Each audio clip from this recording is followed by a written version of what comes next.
Hello and welcome to another edition of 40's on the 80's, where we discuss, dissect, and sometimes trash our favorite movies, shows, and music from the 80's. Everything in the 80's is fair game, and I am once again joined by my fellow Gen Xers, Dan the Man Sampson. Hello, Dan. Good to be here, mate. Glad you made it back, brother. You're back from the brink of death, I take it? Yeah, it was touch and go for a minute there, as my wife will attest. When I get a cold, nobody has ever had a worse cold. Right. And that's just science. And you make sure everybody knows about it. Yeah, absolutely. It's just good science, man. All right. And our other partner in crime here, Mr. Ricky Baldwin. How you doing, Rick? I'm good. What happened to Doctor? Well, I tried that one time, and it just seemed to confuse me because I couldn't get your name straight. I called you Doc, I called you Rich, I called you Richard. All right, since we have a lot of material to cover, let's go ahead and get into 1987's Lethal Weapon, starring Danny Glover, Mel Gibson, directed by Richard Donner, written by Shane Black, and co-produced by Joel Silver.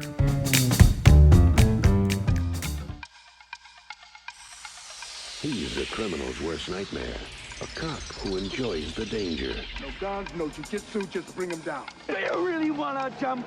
Well, then that's fine with me. Come on. Wait, what do you mean? Wait a minute. What the... He was ready to retire. Now, he's gonna wish he had. Gun! Oh! Raj, meet your new partner. New partner? Too old for this. If these guys can just stand each other. What you got in there? 4-inch Smith? A lot of old-timers carry those.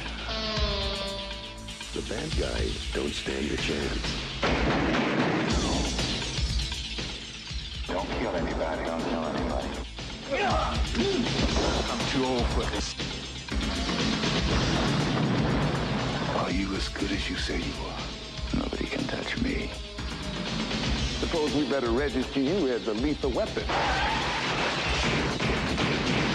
You ever met anybody you didn't kill? Well, I haven't killed you yet.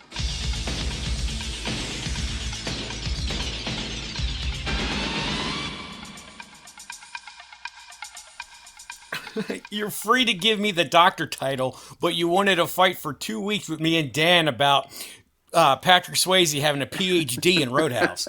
And who won that argument, I must say? I think we. I think Dan and I were so right. No. I provided evidence, video, as well as movie reference and timestamp that it was only a bachelor's. It didn't even say bachelor's. It just said a degree. I don't believe it because there's too much AI out there now, so I can't believe anything. I agree. So that's absolutely correct. We live in a post-truth era, and I choose to believe that Patrick Swayze had a PhD. So AI has advanced to the point where it has left all of the important problems of the world behind and has started invading the space of 80s cinema with Patrick Swayze and adjusting his educational record. Is that what you're saying? Correct. That's exactly where we are as a society. Well, yes. We're all screwed then. The last time around, we did break the movie down into its separate acts, so we're going to look at the 3-act system, and it seemed to work pretty well. I was impressed with how we were actually able to get through an entire episode. But the 3-act system consisting of Act 1, 2, and 3, one where we're basically introduced to the world and the option is basically put forward for our hero or heroes to make a choice, either start off on this adventure or keep doing the mundane day-to-day thing. Act 2 is where a lot of the other stuff happens. Sometimes there's a love interest introduced, there's some sort of major challenge, and sometimes the heroes can start to make some progress, but then there's a little bit of fumbling around. And then Act 3, where it's basically time to wrap up the story here and give all of our heroes a chance to redeem themselves or to solve the major problem. And gentlemen, I must say, I struggled a bit to nail down the 3 acts for Lethal Weapon. As did I. I'll give you my rough fist of it if that's helpful as well. Rough fists, no little. Yeah. so to speak. I'm sorry. It sounds like a really good Grindhouse movie I want to see right now. Rough fist. Yeah. Yeah. All right, go ahead, Dan. Nickname for the main character. No, so I think that Act 1 in this is obviously the opening through when Dixie's house is blown up. Now, why do you pick Dixie's house? Because that's when it starts to emerge that, like, you know, the bit with the mercury switches, and he's like, what is happening here? Like, they as they walk away, there's a bit of casual homophobia in that scene, which has never sat right with me. But anyway, as they're walking away from the exploded house, they talk about the mercury switches and all of the things that are part of it. But that moment doesn't really switch their investigation. I mean, their investigation still continues, right?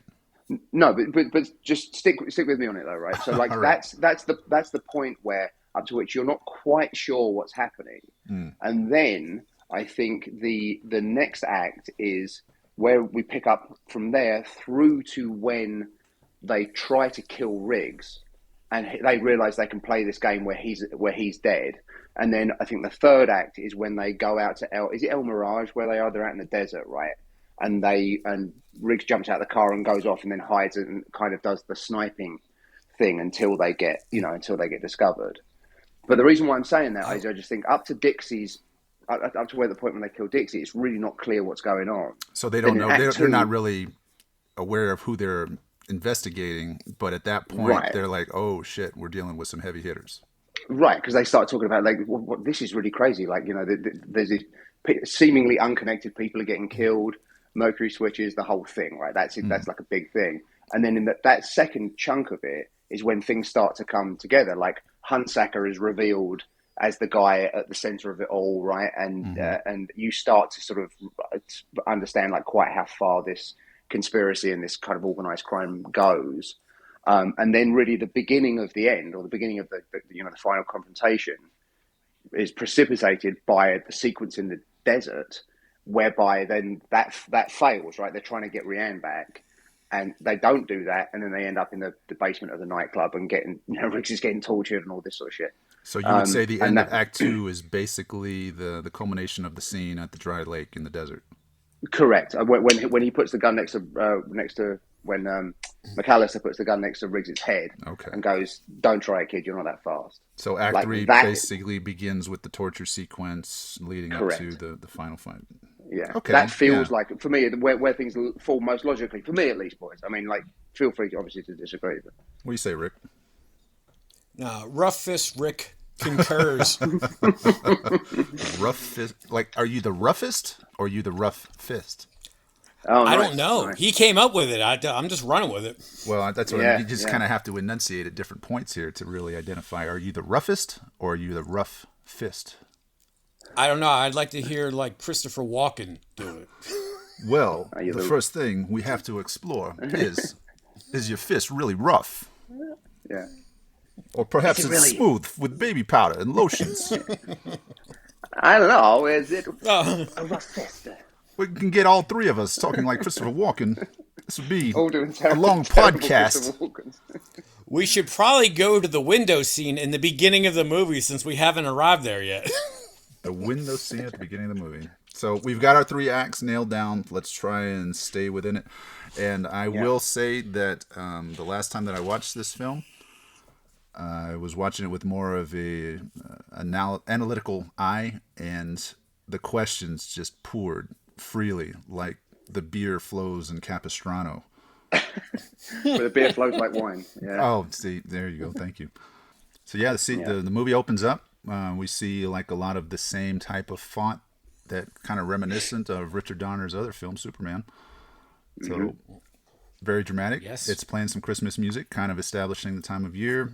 We also see some Christmas lights on the railing, as well as a little Christmas tree on the balcony as the helicopter with telephoto zoom lens peers right into the window. And for a split second, you see the actress laying on the bed looking out the window directly at the camera before she starts acting. Great little bit there. But yeah, as 80s movies do, a little bit of gratuitous nudity. Sure. And... because spoilers ahead, anybody who hasn't seen this movie, we are liable to jump around a bit, but she is laid out in there seemingly under the influence of something. They show some pills laying about the table as well as some powder, and she actually snorts a line of something up her nose. They never show her taking the pills, but right away my mind jumped to, when did she take the pills? It must have been before she snorted the line. And before that, she seemed to be enjoying herself. She was licking her lips and smiling. Now, there have been a lot of times where I've taken just some multivitamins, and as soon as it hits my stomach, I feel like shit. She's taken Drano, and she is having the time of her life. Oh, that's right, because the drugs are tainted, aren't they? Yeah. That's what it is. Yeah. With drain cleaner, as those were their exact words. But anyways, Yeah. an interesting bit here that I just recently really realized as well. And again, I've been under the influence many times and never felt the need to go stand on the ledge of a balcony and do a swan dive off. So those are some pretty powerful Drano pills. She actually, the woman that I read, Rick, you can probably correct me if I'm wrong on this one. She actually did that stunt, didn't she? That actress. I believe she did, from what I gathered. I didn't go too heavy into the stunts on this one, but I did go across it where Donner was seeing if they could use some of the actors. Yeah. So she actually, what I read, she actually did the stunt. And what they did was they had the same kind of airbag down there on the ground, but they did like a matte painting over the top of it, so that way they could show her almost to the point of impact as she fell, which I thought was really. I did not know that. Yeah, that's fabulous. Yeah, so it's like editing in the editing room. They were able to cut it right at the last second where she hits, but you also notice too, from where she hits on that bird's eye view to where she actually ends up. You know, it's two different body positions, but neither here nor there. So that little swan dive sets us off onto this whole story. Now, with that, if you go back and watch it, when they have the shot of her laying on the top of the car, there is a shadow of somebody just walking by, like walking past the car on the street. Right. It's L.A., no big deal. Yeah, keep it moving. Well, I mean, I guess you could argue that it was the other girl. Could have been Dixie, who no, she supposedly ran down after the fact. But where was she during all of this? Because Dixie supposedly was involved, right? Wasn't she in the apartment? Yeah, well, they never showed her. I mean, maybe I know. Maybe she had run out to. Maybe she had run out to go do something else, get another dollar bill to snort some more cocaine, or maybe she ran out of Drano. Maybe she was making out Christmas cards. That's possible as well. Yeah. So the murder occurs, and then we're introduced to our heroes. Who did we see first? It's Roger, right? Because he's in the bath and he's grown a beard, Right. and he's going to shave it off, right? And he's turning 50. That's like the thing, right? Interesting bit I found out is that the actor Danny Glover was actually only 40 in 1986 at the time of filming this. So they actually made him older. Yeah. Have you guys ever taken a bath first thing in the morning? No. It just seems incredibly inefficient. I'm not. I'm just in general. I'm not like a huge bath guy that you're just sort of sitting there in your own sort of, I haven't taken a bath at night, nor have I taken one in the morning. The comedian Bill Burr said something about baths, and that he did it one time, I guess, when he was on a tour, or he tried to, and he said once he got in there, he couldn't. He's like, because once he sat down in the tub, all he could think is like, of people who just like off themselves in tubs. So he got out real quick and just got a shower. He's like, it's very depressing. That's good. Well, hygienically, I mean, like Dan said, you're basically sitting in a soup of your own filth. So to do it properly, you should take a bath and then immediately afterwards take a shower. So it's a huge waste of water. Yes, just take a shower. Right. Yeah, the whole thing seems inefficient to me. Yeah, but I guess Roger, is that's starting off his birthday with a bath, and his entire family, including his kids, come in, and I guess hopefully he had some good bubbles going on. Otherwise, they're. I didn't see a bottle of Mr. Bubbles on the tub. Yeah, so kind of disturbing there. He seemed extremely comfortable. Yeah, they're all fine looking at their dad's dick. It's weird. Surprise! I got a surprise too. Yeah. Yeah. Mm-hmm. I was just about to honk off, and you just like burst in, and I'm just like. But then he's sitting in an even worse soup. It's not just body oils and whatnot. True. Then it's got other things. some seasoning. All right, so that's hero number 1. Then we're introduced to hero number 2. Mine rigs. Right. Yeah. We get the bird's eye view again of the beach, and it looks like there is a trail of sewage that's washing right down the beach into the surf. And we see a dog come running up and goes traipsing through that same little river of sludge and right into what must be one of the worst trailers I think I've ever seen in movie history, except for maybe Jim Rockford and the Rockford Files. It's like the anti-Rockford. Very much so. But, I mean, Dan, have you been down to these beaches? Yeah, I mean, honestly, where that looks like it's up on, like one of the, if you drive up the PCH from Los Angeles, the next kind of like big town that you run into, obviously, is Malibu. So, and along that stretch, there's plenty, I mean, certainly these days anyway, there's plenty of trailers parked. And there's actually like nice trailer parks on the hill above the PCH as well. So I guess I kind of always assumed that was up in Malibu or at least on the road on the way there along the one with the PCH. Okay, so you have seen similar encampments, similar trailers. Oh, yeah. 100%. Yeah. Interesting. All right, so we get a brief glimpse of the hero's backside. I'm sure that people that went to the movie theater and saw this, had an even greater vantage point of that. But what I thought was interesting was how they seemed to try to attach some backstory already at that point. He sits up in bed, and you can see what looks like scars on his back, whether it be cuts, sort of like Rambo had, or bullet wounds, who knows? I mean, they don't show it at any other point in this movie. I think it's kind of a literal thing where, like, this is a scarred individual. They're literally saying this is a damaged person. That's as much as that detail was showing, I think. And then I want to say that the next scene goes into the drug bust, doesn't it? The Christmas tree drug bust? That does sound about right. Yeah, that's a great scene as well, yeah. Of all of the films that we have reviewed so far, right, they're all kind of fun, right? Like, there's Cobra is obviously just absurd. Predator is the bollocks. Right. Roadhouse is super good, super fun as well. This is the one where I feel like we've got the most serious themes coming out. And again, I don't want to jump ahead too far, but like, Riggs is going to kill himself. Yeah. That happens. And like, you can tell he's really thinking about it in that particular sequence. It's one of the saddest things I think I've ever seen when he's looking at a picture of his wife. And he puts the gun in different positions, like he's going to puts it in his mouth, under his chin, and all of that.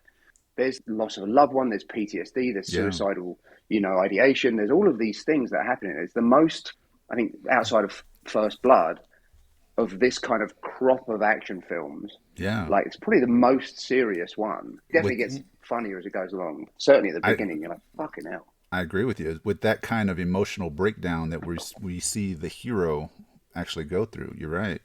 And I had also read that particular scene was also motivation. I forget the director's name, but that was why Mel Gibson was actually tagged with, I want him to play the part of Hamlet.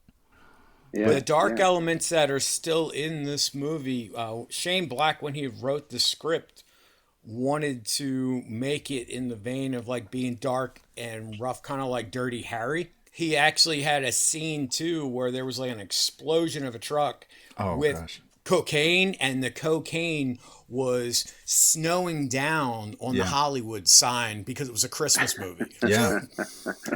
When they optioned the script, they brought in our favorite producer from the 80s, Joel Silver, to help. To help Shane Black, and that's probably where you see a lot of the action comedy elements when they're really working. Our White Knight. Back to the Christmas tree drug bust. So Mel Gibson is interacting with some guys. Seems like this is the first time they've met. They give him a price, and he was like, "Okay, yeah, that sounds pretty steep." But he pulls out his wallet like he's gonna pay. They tell him $100, and he starts to pull out $100, and they're like, $100,000.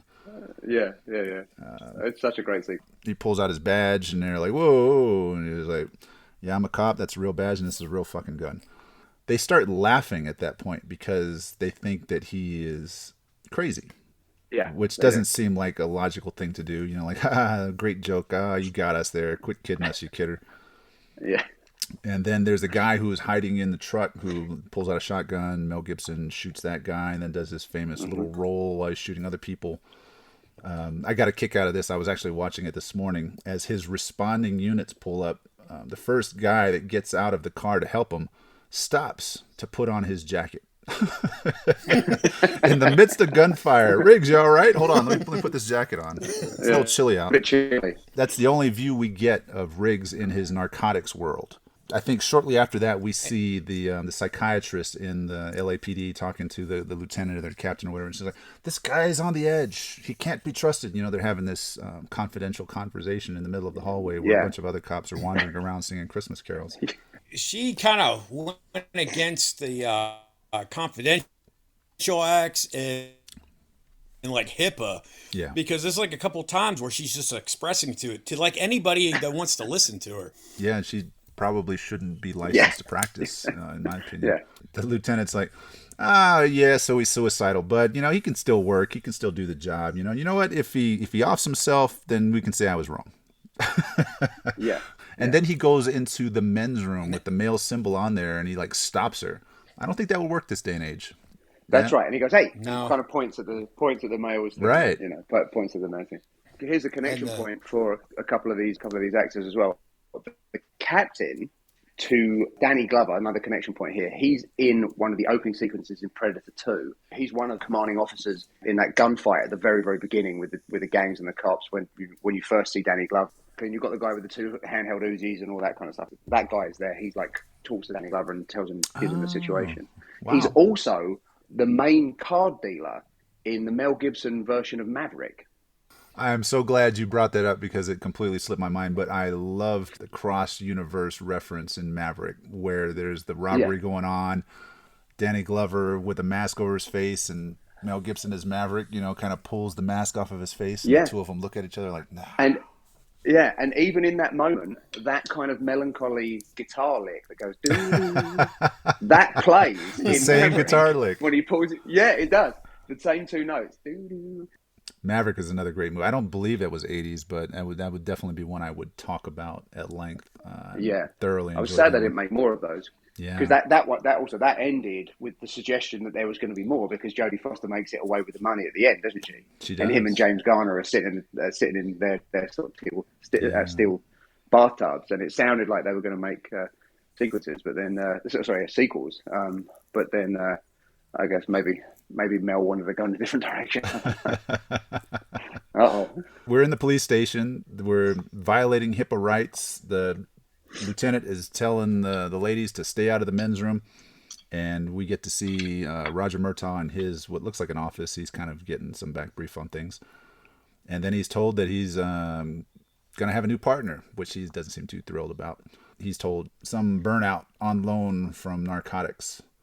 Sure. And the whole time he's kind of noticing this strange-looking character out in the main room. You know, somebody's wearing a ball cap and wearing some oversized shirts and coats. I don't know how cold it gets in Los Angeles in the wintertime, but it all seems excessive as far as clothing.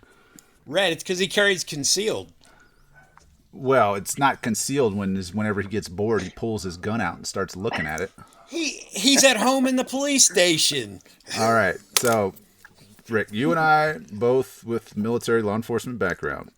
How often did you pull your gun out of the holster just to look at it while you're sitting around everybody else? Freaking never, man. I didn't want my gun toe tagged in the armory because you get. Okay, this is what happens, Dan. You do something dumb to where you can't pull your gun. Mm-hmm. They put a toe tag on your gun, so every shift and every armor when they come in, they do inventory. Oh, they know. They know something's up about you. Right. You're not really? allowed. That's mental. Yeah, you're not allowed to get your gun from the armory because you have been 590. That's the actual the tag that they put on there. Wow. But it's a toe tag. It's like walking into a little morgue of people who got in trouble. Right. Yeah. So if you display any, or even if you make a comment, a joke about being suicidal, they will report you to your commander. That 590 tag will be applied to your gun. You will not be allowed to pull your gun out. You basically will be gunless as a cop. So the solution of being suicidal, of being transferred from narcotics to homicide, is completely asinine. They should have sent him like the Dare, or like he could have got dressed up in the McGruff outfit. Ooh, I don't know if they'd want him around kids. Could you imagine Mel Gibson in that outfit around kids? I want to see it. Well, Yeah. it's a completely probable spinoff that would probably be humorous. But yeah, so this is our introduction between the two heroes. Mel Gibson Yeah. pulls his gun out to admire it or whatever it is he's doing. Maybe forgot what a gun looked like, so he had to pull it out while he's sitting on a desk. Danny Glover yells out "gun," and I always get a kick out of this. Is everybody's Mel Gibson is confused. The cop behind him is confused. They're all looking around, and then he realizes, oh crap, he's coming at me. Gives him a nice little judo throw over his hip, and then points his gun at his own partner. yeah. That's mental. As he tips his cap and kind of smiles a little bit, and is like, "Hey." Yeah. And is that the first moment? I think so. When Danny Glover, when Murtaugh says, "I'm too old for this shit." Yes, that is the first one. That's it, isn't it? Which becomes the catchphrase. Yeah, and that's the first utterance of "I'm too old for this shit." It's kind of it lives throughout all of them, doesn't it? They are briefly introduced, and then I want to say quickly it transitions between that scene and them walking in the parking garage. And this part is, I wrote this question down because Murtaugh says to Riggs, "I see you carry some serious shit." All right, so and he goes, "Be my guest." Yeah, 9mm Beretta is standard issue. Any numbnuts cop who has managed to make it into the military gets issued one of these things. It is not serious shit. So let me just put that out there. Could I handle that, Red, or no? I believe you did handle that, didn't you? When we did I really? We did our weapons training session out here in Colorado. I'm fucking useless, man. I don't know. You would know. It's kind of heavy. Yeah. Quick side story. Yeah. Can I ask you guys? Do you think the title is appropriate for this movie? Because I think I might have mentioned it to you guys in text. I almost think Death Wish would have been a better title. Granted, it's been taken. Charles Bronson, cornered the market on that one. But is it so much that we're talking about a lethal weapon? I mean, does this story revolve around a lethal weapon and Mel Gibson? I think that Mel Gibson is the weapon. And he is lethal to others because he is on the fringe and he's about to lose it. And he's lethal towards himself. Right. Yeah. That's an interesting point, Rick. I mean, I think that's right. Yeah, it's obviously the reference is to him, right? But it would be interesting for him to. I suppose I would think that he would have something special about him. Like, well, I suppose he did have pretty good hand-to-hand combat skills, doesn't he? That's one of the things that kind of comes out later in the film. Why wasn't he in the SWAT team? Yeah, good point. Yeah. He should have been like one of the SWAT team trainers or leaders or something. It's probably because of his experience over there and where that was traumatizing on him as well. And then, then his personal issues with the loss of his wife. I think probably he operates probably better alone. So going into narcotics, you usually work by yourself until you need to, really coordinate with a bigger team. But I also think that working narcotics and especially undercover is a lot more psychologically demanding on an individual. Especially, I mean, granted, they transfer him out of narcotics, but in undercover, he's still a plainclothes detective in homicide. But when you are having to live in the world of narcotics and drug dealers and whatnot, the opportunity to get derailed or be around people that are psychologically imbalanced is much greater. So I would have to say that it would be a bit of a waste of a resource. Well, I'm just saying this because for 1 year I actually just worked narcotics. Okay. And it's a completely different world than the rest of the departments within a police department.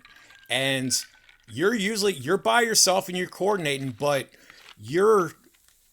that's like the only thing you're waiting for stuff about to happen. A lot of the other stuff that we would have to, you're responding. So It's very post-mortem, not to be cryptic, but it's very reactive rather than being proactive. Right. You're on in narcotics 24/7. Yeah. So even if you try to get away for a week, your brain is still going because you've got ops going on and you're waiting, and that takes a great toll on you.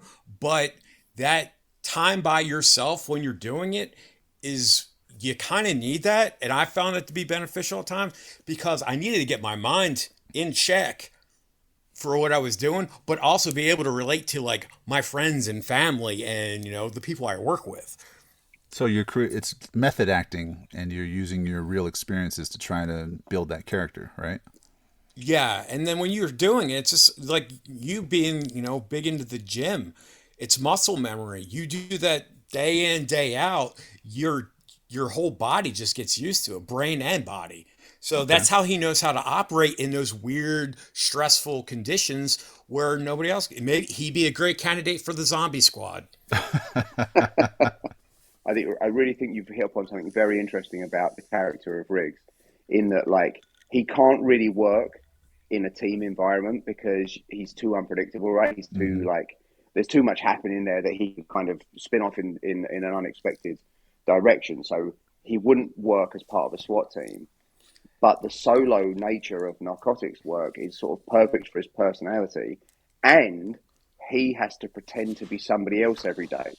So it gives him a break from his own mind, right? Yeah, Like and he's I think him flying solo too is he doesn't want to be hurt again by losing somebody. Well, we also don't know exactly how exactly. long his wife has been dead. They make the comment that she's recently deceased. So Yeah. he could have had a successful career in narcotics, and then recently his wife passed away, which makes him unpredictable. Yeah. Which they probably should have taken him off the street, taken him off the gun, and put him on a desk job for a little while he's evaluated. All right, I'm going to go back to my list of questions here just to try to get us back on track a little bit. Yeah, let's keep it moving. Yeah. The 9mm Beretta is not a heavy-duty piece of artillery. We've got that established. We get a bit of a glimpse, I believe, into the Shadow Company and the heroin ring, and they're somehow there is an industrial factory and a glam rocker nightclub in the same structure. Yep. All right. So why these guys are based out of this rock club is beyond me, but that's where they decide to have their meetings. Yeah. Because the rock club is the front. Right. That's right. Okay. That's how they clean the money. Yeah. But I mean, one assumes that that's on like Sunset, right? Where like, it's like, the whiskey or the Viper Room or the Roxy or something like that, right? Like that's their club. And then in the back is a giant warehouse where they torture people. We see these guys have some sort of drug operation going on. And then we find out that Roger knows who the victim is based off of the name and the last name of Huntsacker and who the parents are. And this is somebody that Roger Murtaugh has history with. Right. Initially, I only watched Lethal Weapon as pure enjoyment. I didn't try to connect the dots. I didn't try to make sense of the plot. So when I started thinking, what is the plot of this movie? It's like I really didn't have an answer. So when I had to rewatch it analytically, okay, there is a drug ring that's going on that's run by these people that are connected back to Vietnam. They make mention of Air America, which is another movie which Mel Gibson played in the year after this movie was made, if I'm not mistaken, to where there was drugs being taken from the Golden Triangle to the United States. Huntsacker was involved because of his business ties and his ability to launder money. He worked in finance or something, right? Is that what Right. he's like an investment banker or something, right? I believe you're correct. So that was like one of my questions. Is like, what is Roger O. Huntsacker? And it was because Huntsacker had supposedly saved his life by taking a bayonet to the lungs in La Drang Valley. Wow. Okay. In Vietnam. And interestingly enough, I had read that particular fight was the exact same fight which was portrayed in the movie We Were Soldiers, also starring Mel Gibson. Oh, wow. Okay. Oh. Yeah. Yeah. You didn't get that one, did you, Rick? No, I didn't get that one. Yeah, I found one. All right. I get the prize. Huntsacker wants the bad guys dead.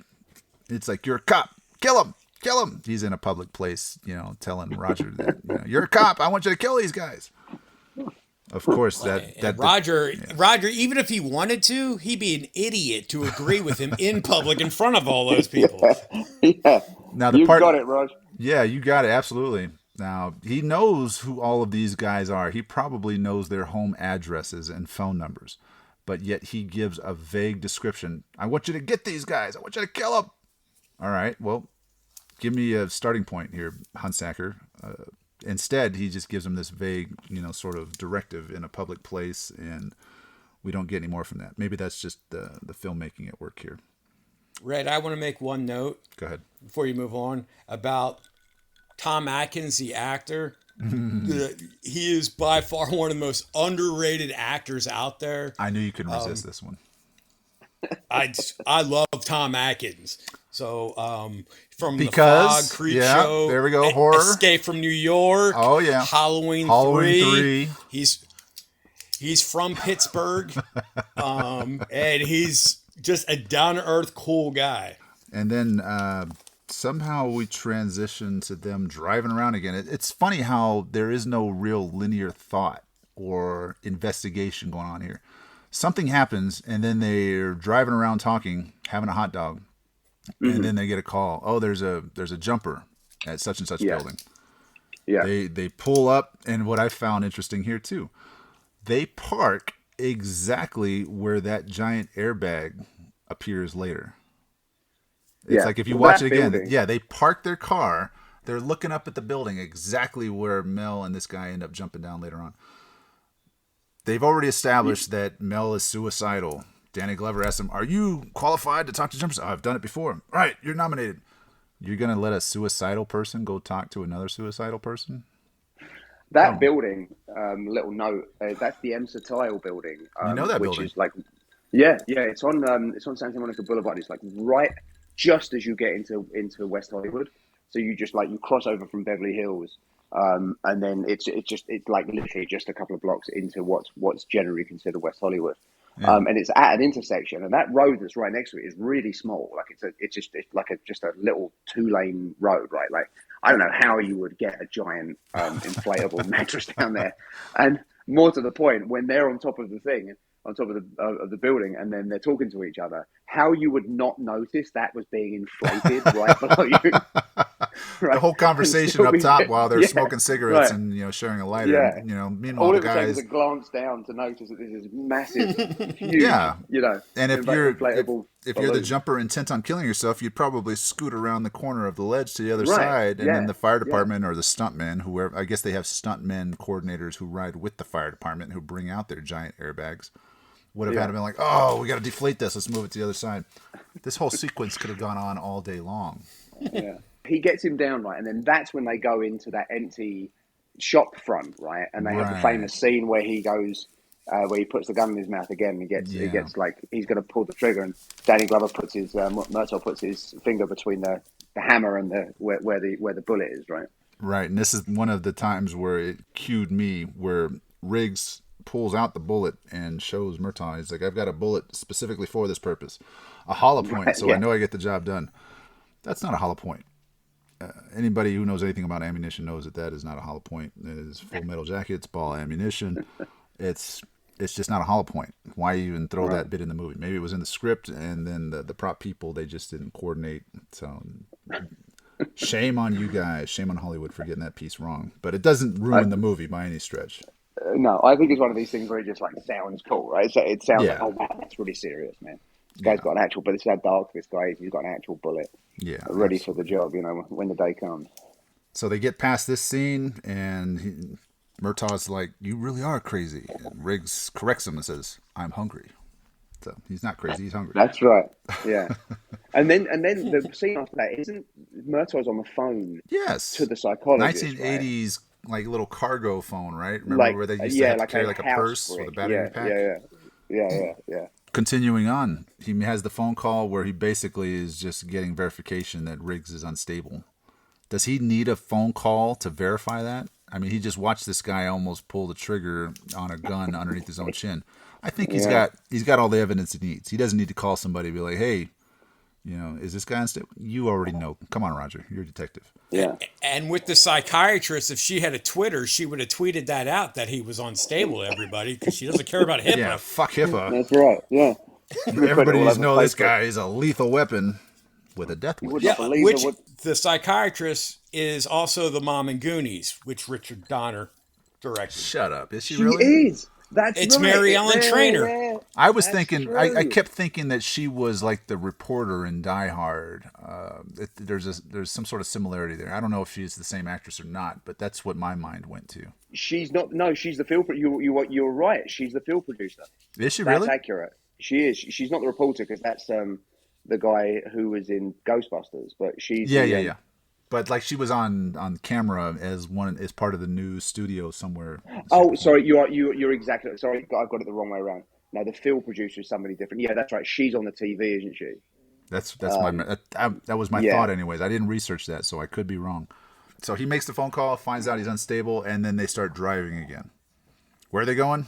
Roger's got a tip that Hunsacker's daughter was basically her benefactor lives up in Beverly Hills. Now, you guys tell me, where did this information come from? There's a couple of things that happen here. So they pull up to the house, the gate opens, and a girl on a scooter just comes riding out. Go on in, guys. Yeah. All right, that's convenient. All right, so she lets them on in. They don't need a warrant. They park, they get out, they see two women, one of them in leather-clad studs, and another one looks, I think, wearing leopard prints or something like that. They're packaging drugs in front of a big bay window. Why not? So up in the Hollywood Hills. Yep. Danny Glover, lets it be known that he's a cop by opening up his jacket a little bit, shows his gun and his badge, and then the guy appears by the pool with I believe it's a shotgun. Yeah. And, again, weapons, ballistics, knowledge here, the maximum effective range on a shotgun is not the greatest, so you wouldn't try to snipe somebody with a shotgun. It's not practical. Danny Glover pulls out his gun almost at the same time Mel Gibson does. Now, it hasn't quite been established yet at how good of a shot Mel Gibson is, but Danny Glover gets his shot off first, hits him in the leg, subduing the guy. Mel Gibson is handed the handcuffs to, subdue the girls that have been packaging drugs. And Mel Gibson and Danny Glover approach the guy by the pool with the shotgun who'd been shot in the leg. And Danny Glover is just basically bragging. It's like, you see, he's not dead. We can question him. You know why? Because he's not dead. Blah, blah, blah. Yeah. And then they just go ahead and holster their guns, and they start to pick the guy up. And then he has another gun. And Mel Gibson, boom, boom, boom, boom, shoots the guy. He falls into the pool. That's right. And he falls into the plastic pool cover, doesn't he? Right. So they can't save him. He gets wrapped in it, and then they just drown. Yep. And they partially strip down to jump into the pool. They can't save the guy. He dies in the pool. I guess they call for backup because the very next scene they show Mel Gibson sitting in his underwear in the living room of the same drug house, which is a crime scene, watching football. Danny Glover is wearing, looks like some LAPD sweatpants and some different clothes. I mean, he still has his blazer because he took it off before he jumped in the pool. But Mel Gibson is in his underwear watching football. Yeah, watching the Chargers. They must have found a washing machine and dryer somewhere in the house because Danny Glover brings in his dry jeans and he quickly puts them on and they depart the premises. All right, so they have the whole thing. They dry their clothes out, watching TV, and I guess you could say what they do after this, after killing a guy and then having a drug bust, they decide to go back to Roger's house for dinner. That's right, and that's a cute sequence because Rihanna has kind of a little crush on him. She does. It's very sweet. Yeah, and that's fun. Gotcha. There's that poignant moment where he says, "I do it real good," and he goes, "What?" And he's talking about killing people, isn't he? When he shoots the guy from like 1,000 meters in high wind, he said, like, there's only me and like two other guys that could have done that. There's that moment where there's a real sadness that the only thing this guy's ever really been good at is killing people. All right. So the next morning, Riggs wakes him up with a cup of coffee, and then they rode in complete silence to the police station. They didn't discuss the case. They got into the police station, still not talking, complete silence. Once they got onto the firing range, where there is more noise than anywhere else possible, they start to discuss the case. And that's when he shoots the smiley face onto the thing, right? Murder does a thing where he kind of loosens up his neck and then draws and shoots, right? And it's like a really good shot. That's the signal that he is about to get a deadly shot because he does that later in the film as well.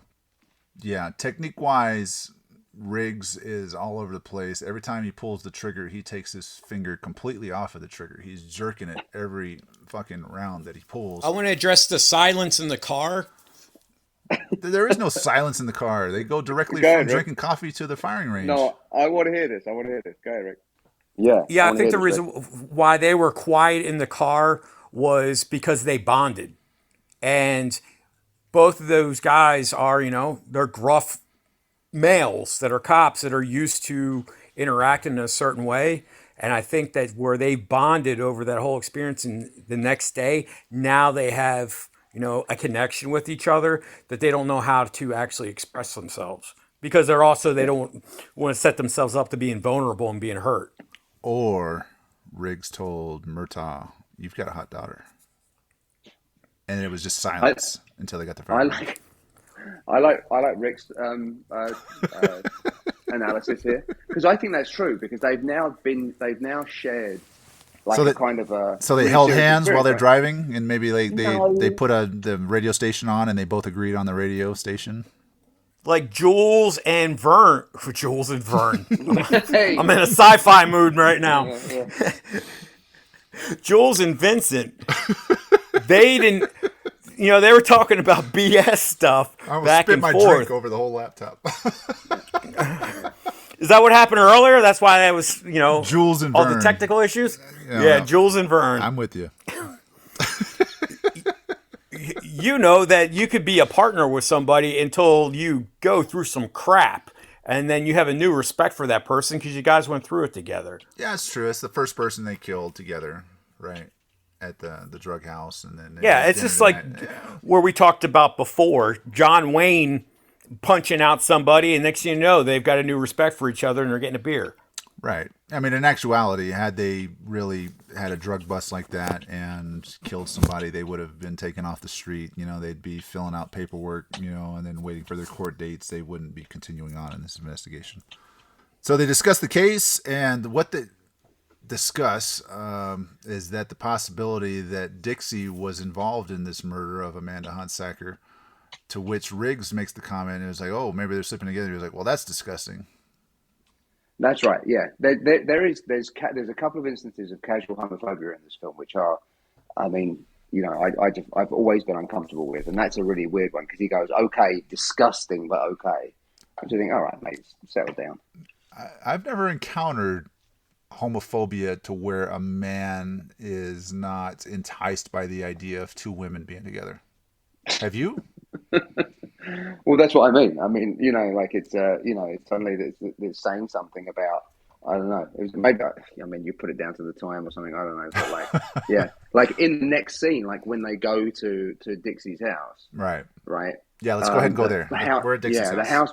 The house blows up as they're walking across after they've had that really fun interaction with those kids. Well, we have to talk about this attempt at assassination. Well, it's not an attempt; it is an execution. All right. Yeah. So you are Shadow Company. You are Special Forces mercenaries, CIA trained with a lot of experience. So your method of silencing a witness who is a hooker drug addict is to use mercury switches on C4 explosives in the middle of the day, where your head guy is the one planting these explosives and letting a bunch of witnesses basically see who you are. As well as that's right. As well as seeing your tattoos. All right. Consider every scene we've had of Gary Busey in this film of Mr. Joshua. He's like, well, if you have to call me something, call me Mr. Joshua. Why did he come up with that name? No offense to anybody out there named Joshua. It's a great name. But I think it's quite sort of, it's quite threatening, I think, because there's something sort of oddly Mr. Joshua? Mr. Joshua, yeah. I think there's also something oddly biblical about it as well. I don't know whether there's like a judgment thing, or like he's like the avenging angel or something like that, or he's like I don't know. There is something vaguely biblical about it, that he's the guy that's going to exact vengeance, No, okay, yeah, I'll take that one. I'll accept that one. But it is not very effective in terms of trying to keep a low profile and getting rid of a witness who is a drug addict prostitute. Yeah, planting a bomb in full view of the public is not the most stealthy way. With mercury switches. Why would you use the best stuff in your arsenal to do that? Seems like a bit of a waste. They could have easily just gone in there and just injected her with a couple of syringes of heroin, and it would have been an overdose. The cops never would have gave two shits about it because that's just how it is. And, but then we wouldn't have had a cool explosion, Red. This is the point. Right. You're missing the point, bro. We needed a big explosion at this point.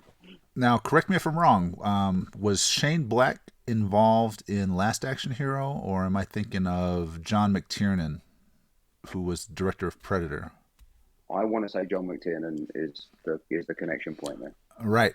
So very similar costume effects between Martin Riggs and Arnold Schwarzenegger in Last Action Hero. Between like the coats, the red shirts, and the cowboy boots. It's like the snakeskin cowboy boots. And then as they walk towards the house explodes.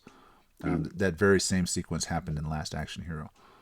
So a little bit of a tie-in there. You'll also notice, too, this is probably one of the few times, besides when he's butt naked in his trailer, that you'll see Martin Riggs without wearing his plaid shirt, without wearing his overcoat, because he carries concealed. Right. So the kids have the opportunity to see. And it's like, so what was it? Oh, he was pained. What? What do you mean he was pained? They make the leap from he was pained to painted to tattooed. Yeah, right. That's right. And it happens to be the exact same one. It was that. It was that. They basically identified Mr. Joshua in this scene. Dan, as you pointed out, this is the moment that Martin and Roger realize they're not just dealing with everyday run-of-the-mill people here. These are some dangerous people not to be trifled with. That's right. Yeah, this is really serious. So this is end of Act 1. Mm-hmm. Holy shit. So without realizing it, we discovered that our deep dive episodes will have to be limited to 1 act each. This is the end of Act 1. If you're enjoying Lethal Weapon so far in our analysis, come back for Act 2. See you next time.